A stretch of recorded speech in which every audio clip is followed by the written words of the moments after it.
and they will devote, either a group of individuals to oversee it or one or two people to oversee it. Usually Right. one person. So, that's like I said, I'm doing it because one, it's interesting to see what other businesses are doing to keep ahead of the curve of someone else, and two, you don't really know someone or the market of business you're in unless you actually are there to see it firsthand. Because anybody can say, if you're a salesperson or if you're a musician or whatever, that you're just doing it for the money. But if you find out why they're doing it and what keeps them motivated to stay in the business, even while things are, in this case, progressing slowly with the money and our economy and yada yada yada, it just makes you think twice about why do you still stick with it or why you do it. It's not about passion. It's not about because you love it.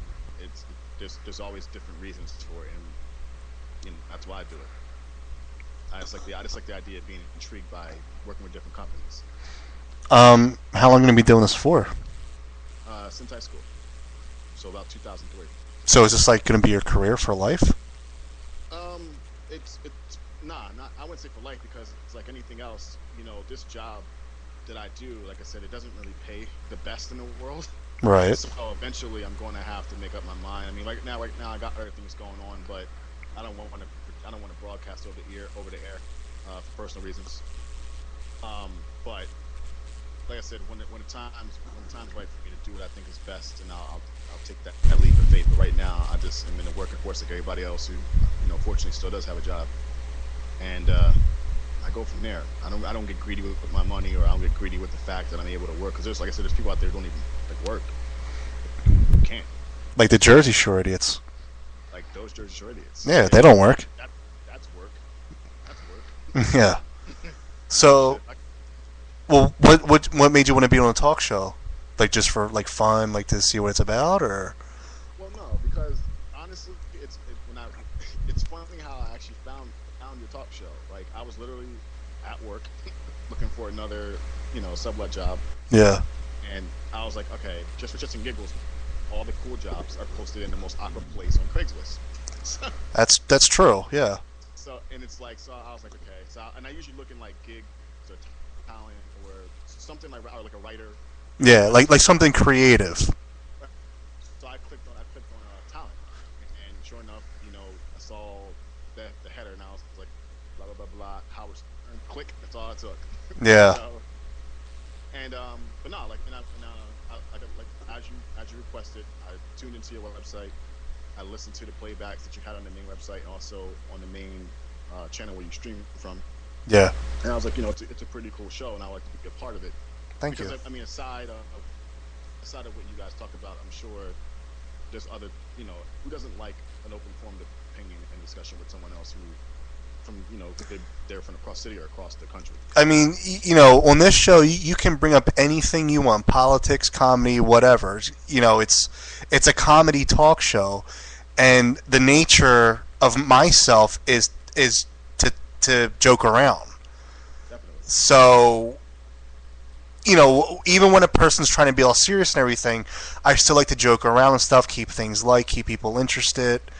But the one thing I'm always apprehensive about when somebody new comes on the show is how far is their sense of humor?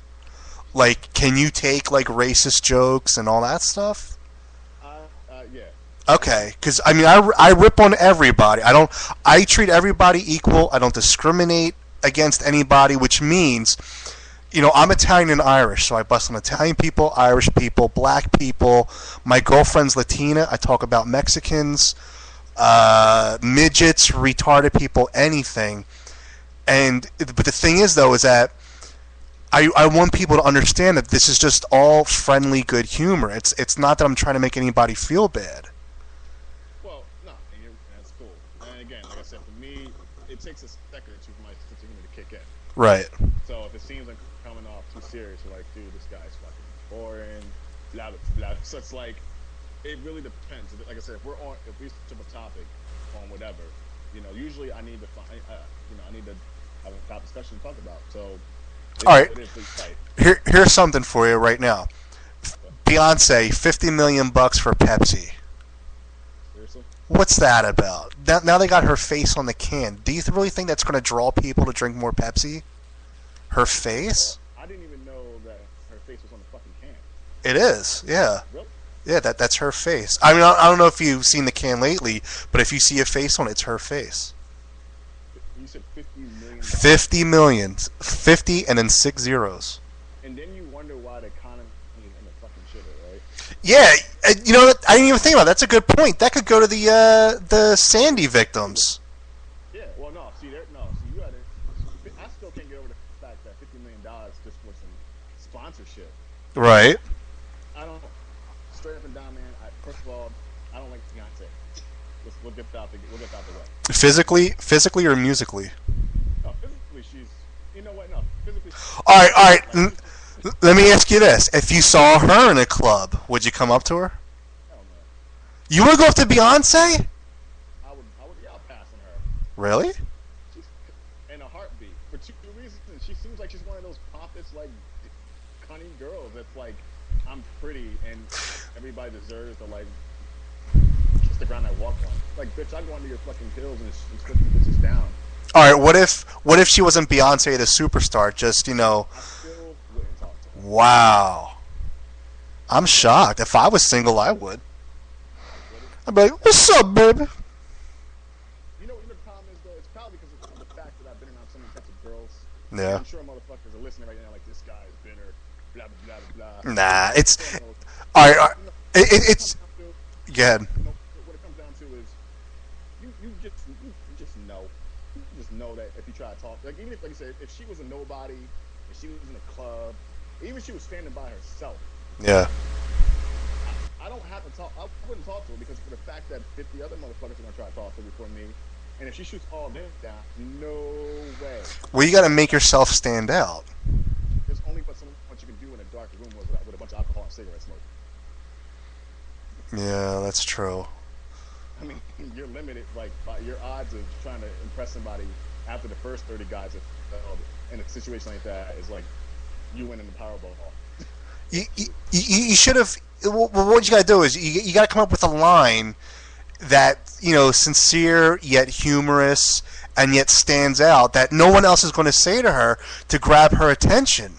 So what you do is you go up to her and you be like, "Honey, you fine. If you were standing on the beach in Jersey Shore and fought it, you could have blown Sandy right back to sea." And that'll grab her attention. Be like, "Ooh, who this fine motherfucker?" See, sort of like that's the lamest, but yeah. See, the women are classy, dude. It's just the thing, man. I'm not witty like that. I wish I was. I'd be really. Just talk. Well, you just got to think of stuff about her big ass, Yeah, and then just let it all come to you. I am an ass guy, so that shouldn't be too hard. Do you like Jennifer Lopez? That ass ain't hers. Neither is Kim Kardashian's. Wait, what's that? You're not into Kim Kardashian either? No. No, I think her fucking one sister, who is it? The really cute one. I don't even know the fucking name, but the cutest one in the group, I think, is the only one I like. Who's the cutest one? Huh? The fat one, the one with the fat cheeks, Oh, no, not the chipmunk. the little one that had the kids. The Oh, you like her? I think out of all three, she's probably the cutest one, in my opinion. Would you go up to her in a club? Yeah, I would. No problem. What would you say to her? I don't really have a formal way of going about it. I just You just whatever pops in your mind. pretty much, I don't, because again, my thing is this: I try not to think when I talk to girls, because when I do that, words don't come out the way in my mind. Yeah. You hear it just doesn't come out right. So if it's like if you just go out there and you say like whatever, even if it's a formal introduction, No, what you should do is you buy him a drink and don't say anything, and then when they're done, you buy them another drink, and you keep going until they get drunk, and then you talk to them. I gotta try that. But just don't slip them Mickeys though. No date rape drugs. That's not cool. Never. Nah, it's just not cool. Although there are some people that I'm sure have done that and unfortunately succeeded. But there's nothing worse than waking up with someone you really don't know they got there. Tell me about it. Oh wait, did I just say that? Yeah, you did. Oh, oh. I just outed myself on the show. Yeah, you're gonna have some answering to do with the old lady. Uh oh. It's gonna be a fun night tonight. Yeah, it is. What the fuck is that about? I was fucking away.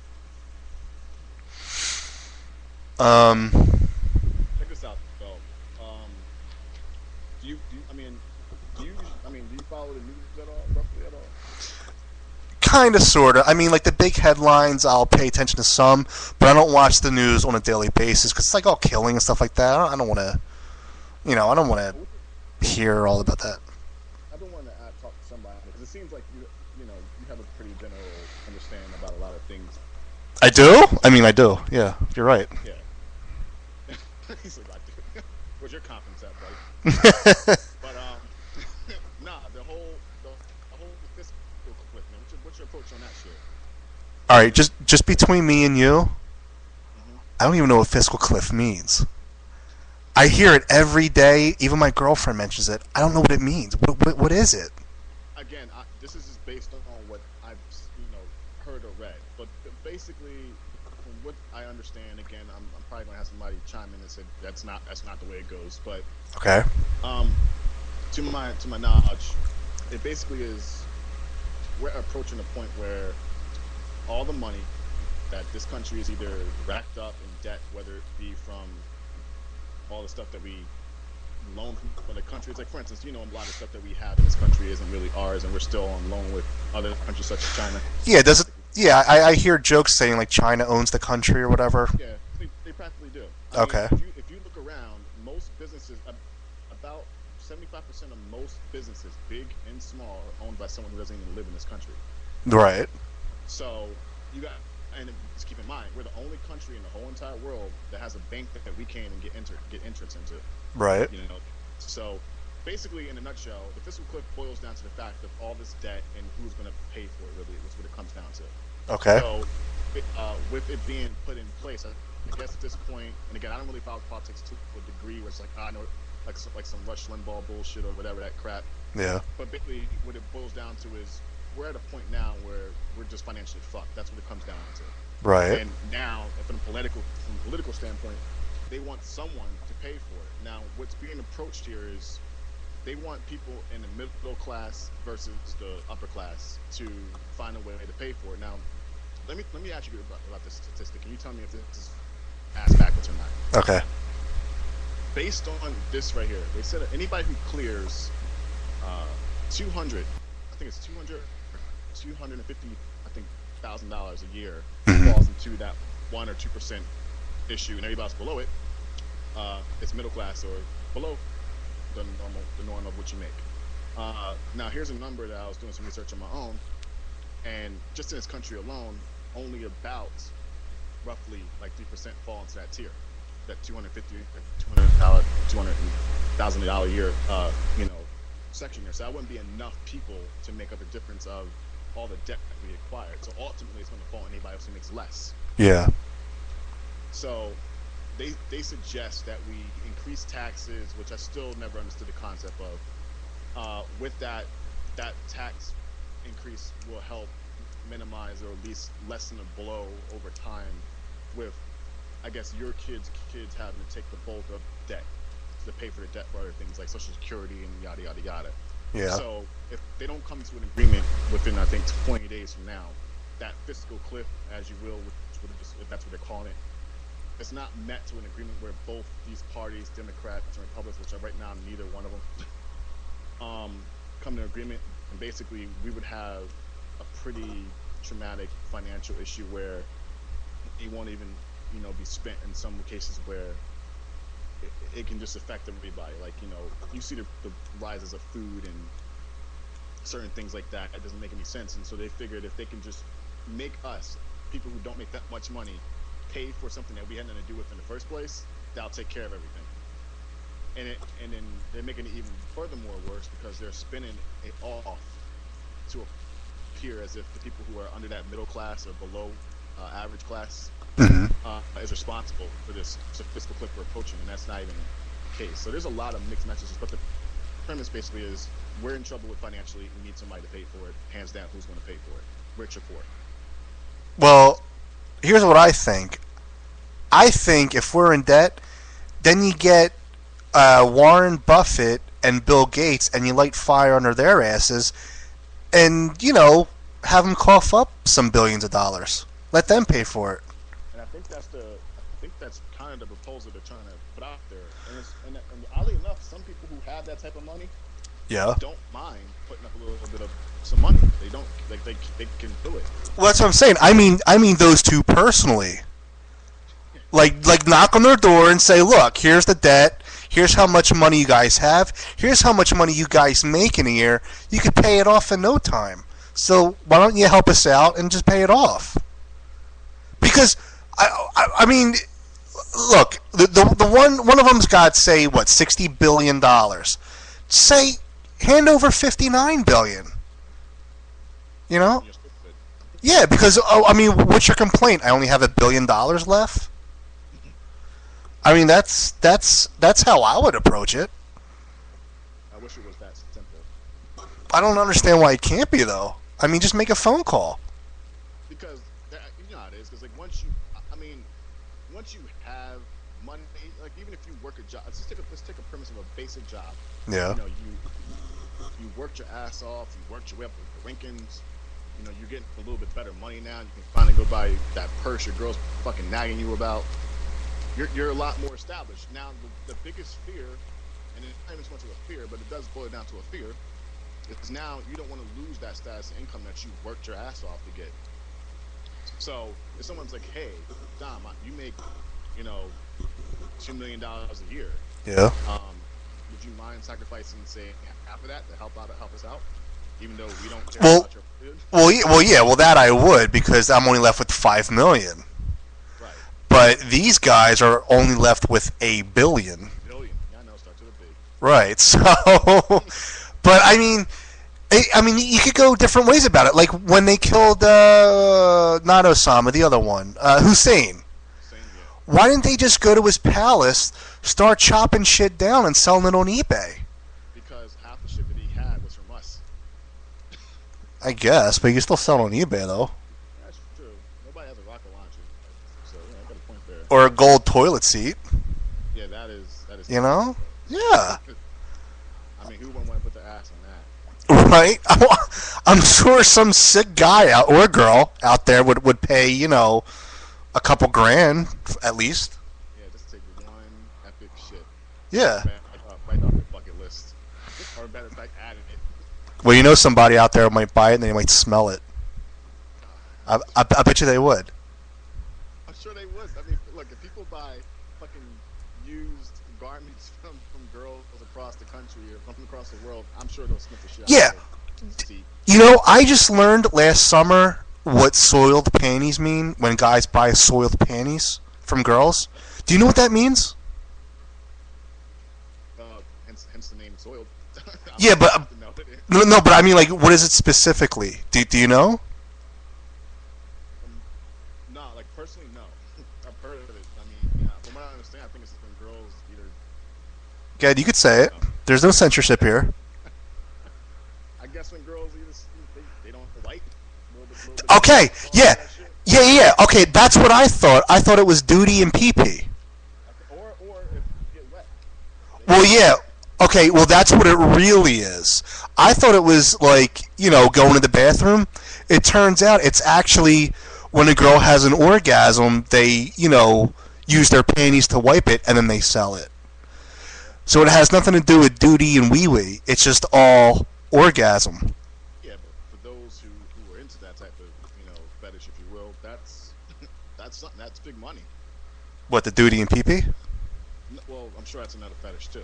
Yeah. But I mean, no, as far as people buying that shit like online or wherever the fuck they purchase it. I mean, Yeah. I don't know if you heard the stories, but like in Japan and shit, people fucking they have. Oh, yeah, you go in there and buy them like a soda. Yeah, like I'll take the blue one and the two in the corner. Yeah. Those over there. Oh, they're crazy over there. Did you ever see like Japanese porn? Yeah. They do anything and everything. But that shit is hilarious. Like that's the best part about watching that shit because the dialogue is fucking hilarious, especially when it's like a 20-minute dialogue. I know, but the weird thing is when I watch it though, all like the Japanese girls, because they're so like little and cute, they look like they're 5 years old, and I feel like a pedophile watching it. Oh, so you gotta get past all that. I guess. You gotta get past all that.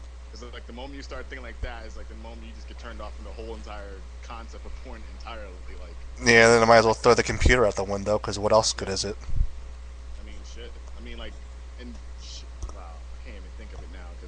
some of the stuff that's on there now, like if you put it under different genres, Yeah. it's weird. Like I don't like the teen or 18 crap. That's just weird. Cause like your fucking luck, it'll be like the girl from like your fucking chem class on there. All right. Well, listen.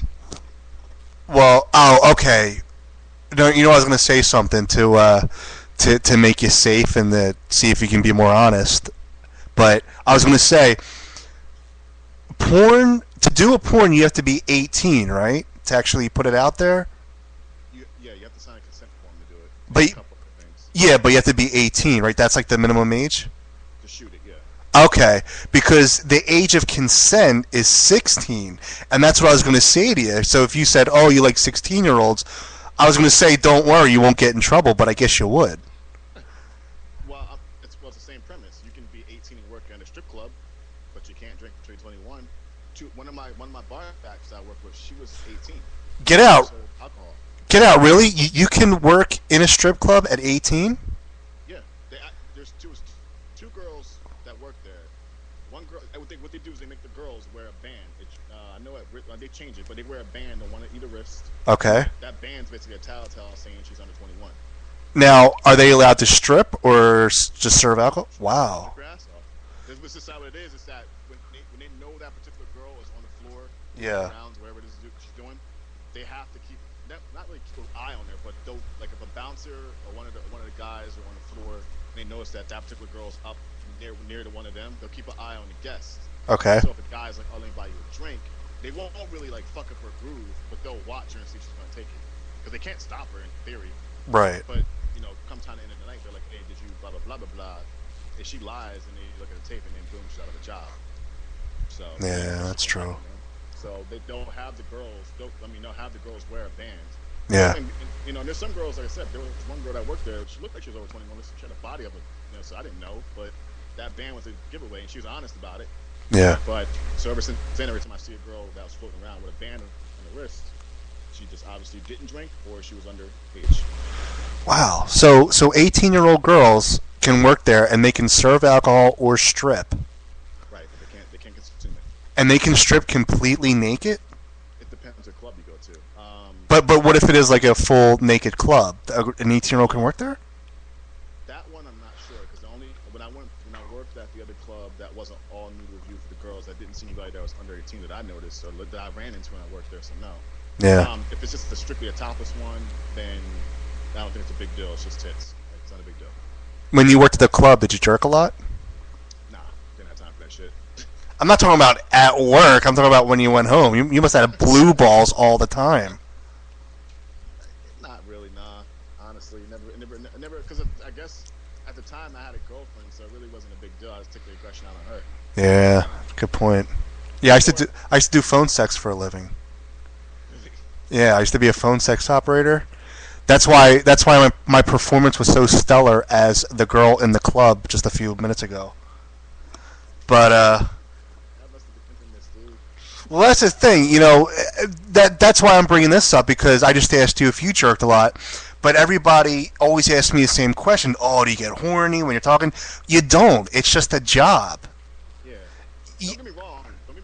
There have been times, even while at the club, that I just wanted to separate myself just for a few, just to get it out. Yeah. Because there was like, where's it at? Christine's. Again, it's a shame. I wish I could just take it to the club before they demolish and turn into like they did this club named Onyx. Yeah. But the club. Let me give you a description of the club first. Okay. Okay. On the exterior part of the club, it looks to be like almost like a casino, if you will. Okay. It's really tall, has really tall, walls, ceilings, everything. When you get through the main entrance, after you get your Frisco and everything, and you go through the metal detector 4 times, you enter. Mm-hmm. There's a bar that extends from front to back, so you're almost impossible not to sit there. Okay. They have 6 poles, 3 of which are 36 feet tall. Okay. Those 3 poles are on a moving gyro that moves through your stationary.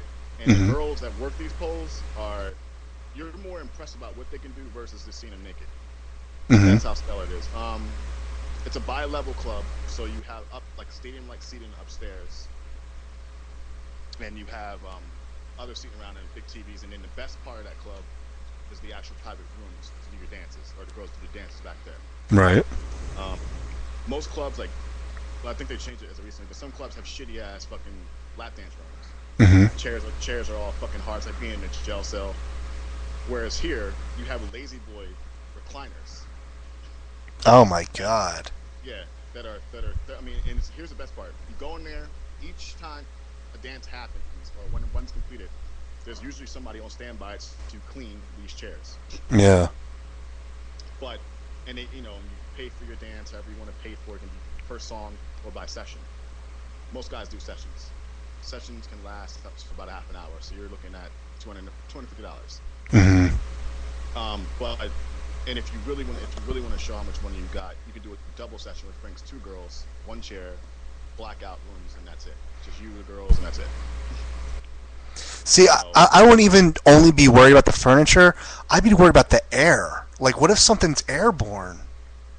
Well, the thing you know is, what I mean? that club, that has probably got to be one of the cleanest clubs I worked in. Like, I mean, I don't, like I said, I only met the owner but one time, but I mean, like, far as the physical cleanliness, let's put it this way: this was the only club that I know of besides the Penthouse Club in Philly, the Lilas, that served actual steak. Like, they'll bring it out to you. I wouldn't touch a crumb in a strip club. I mean that's just from what I know. Yeah, well, people think you should never eat at a strip club. Yeah. But the fact is, initially, before this club turned into what it was, initially was going to be a steakhouse. Oh, okay. So initially, because that's what it was going to be, but because of the location and because it was perfect, it does turn into that. And like I said, for what it was worth, when it was out, it was cool. Yeah. It just didn't get a lot of foot traffic because of obviously the other competitive spots around the area. So at about the same time, the club, that Penthouse, came out, then that pretty much shut it down. So, or slowed it down, I should say. Well, you got an extensive knowledge of clubs, Lee, and I congratulate you. But we're running out of time, so what you think? You know, did you have an okay time tonight? You know, you want to be on tomorrow night? Yeah, I'll join tomorrow night, definitely. We'll probably talk about something way more interesting than nightclub. So. Well, I mean, that's the thing about the show. There's no script, so it's just whatever comes to mind. Yeah, I know. You know, but once you're more relaxed, and you know, it flows. Yeah. So. But yeah, I definitely will join you tomorrow for sure. All right. Then I guess we'll just see everybody tomorrow. All right. Hey, everybody. See ya. If you would like to be a part of the Dominic DeMarco Show or advertise on the show, let us know by going to DominicDeMarco.com and filling out the form at the bottom of the page.